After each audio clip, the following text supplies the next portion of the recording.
салом дӯстон ва шунавандагон, имрӯз дар бораи паррандаҳо дар хоб таъбир мекунем иншоаллоҳ ба хоси Аллоҳ субҳанаҳу ва таоло. ва шумо бо диққат гӯш кунед.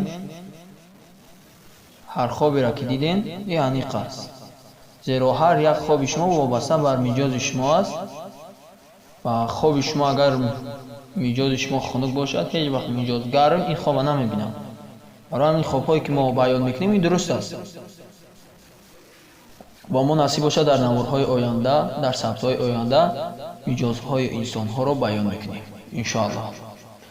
خود دیدن دل خواب پرنده در خواب، اگر ببیند پرنده دارد و از دست او میپرد و دوباره بر میگردد، حاجتش برآورده میشود. و اگر ببیند پرنده پریده رفت و بر نگشت، قسمتی از مالش را از دست میدهد. پرستو در خواب چی معنی دارد؟ یعنی فرشتلوک میگیم. اگر ببیند پرستو دارد یا کسی با او داد، با کسی که از او جدا شده است اون آشتی پیدا میکند و با او همنشین میشود. و اگر ببیند پرستو را کشت یا از دست انداخت، از کسی که با او انس و الفت دارد جدا و دور میگردد. خروس در خواب چی تعبیر دارد؟ اگر کسی در خواب ببیند که خروس دارد و متعلق با اوست، مرد عجیبی را که غلامزاده اوست مغلوب و مقهور می سازد. و اگر ببیند خروس را کشت، بر بنده و غلام پیروز می شود. اگر ببیند با خروس می جنگد، با مرد عجیب مصاحبت و همنشینی پیدا می کند. اگر ببیند از آن خروس گزنده با او رسید، از آن مرد آسیب با او می رسد. اگر ببیند جوجه خروس به دست آورد یا کسی با او داد، پسر یا غلام کوچک از کلیس پیدا می کند. و اگر ببیند که صدای خروس می شنود، راه خیر و نیکی را انتخاب می نماید. دیدن زاغ در خواب مردی فاسق و بدین و دروغگو در کارهاست. اگر ببیند زاغ گرفت یا کسی با او داد، با چنین شخص همنشین می شود و فریفته کاری باطل می گردد. اگر ببیند زاغ را کشت، مردی با اوصاف مذکور را شکست می دهد. اگر ببیند در جای زاغها جمع شده اند، دزدان و فاسقان در آنجا جمع می شوند.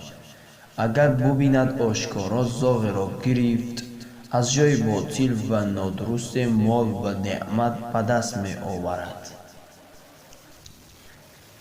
و اگر ببیند شاهینی را در خواب، اگر کسی در خواب شاهین را ببیند، توسط پادشاه ستمگر به مقام و بزرگی می رسد. اگر ببیند شاهین را و مطیع اوست، صاحب فرزندی می شود. اگر در خواب طاووس بینید، طاووس در خواب پادشاه عجم است. اگر ببیند طاووس نر دارد، از پادشاه عجم مال به دست می آورد. و اگر طاووس ماده ببیند، زن می گیرد و از او فرزنددار می شود و مال پیدا می کند. طوطی در خواب فرزند و غلام است. اگر ببیند طوطی از دست او پرید، فرزندش به سفر می رود. اگر ببیند طوطی با او سخن گفت، کاری می کند که مردم از آن تعجب می کنند. اگر در خواب طوطی ماده ببیند، دلیل بر دختر دوشیزه است و طوطی نر در خواب دلیل بر مرد دیندار و پرهیزکار یا غلام پارسا می باشد. لکلک در خواب دلیل بر مرد بی آزار، عاقبت اندیش و با اصل و نسب است. اگر ببیند لکلک دارد، با چنین مرد مصاحبت و همنشین پیدا می کند. اگر ببیند لکلک بالای بام خانه او نشست، رئیس و مهتر به خانه او می آید. و اگر ببیند لکلک را کشت، دشمن را می کشد. مرغ ماکیان در خواب دلیل بر خادم و کنیز است. اگر ببیند مرغ خانگی دارد، کنیزی می خرد و یا خدمتگار پیدا می کند. اگر ببیند تعداد زیاد مرغ خانگی دارد، به سروری و بزرگی می رسد. марҷон дар хоб далел бар зан ё фарзанд аст. Агар бубинад марҷон дорад бо зани фарзанддор издивоҷ мекунад. Агар бубинад марҷон гум шуд, занашро талоқ медиҳад. мурғ агар касе дар хоб ҳарчи паррандаро бузургтар бубинад, ҳиммати бинандаи хоб барои расидан ба мақсадаш бештар аст. Агар бубинад теъдоди зиёди парранда дар ҷое фарёд кардаанд, дар он ҷо мусибате рӯй медиҳад. Агар бубинад тухми парранда дорад, фарзанддор мешавад.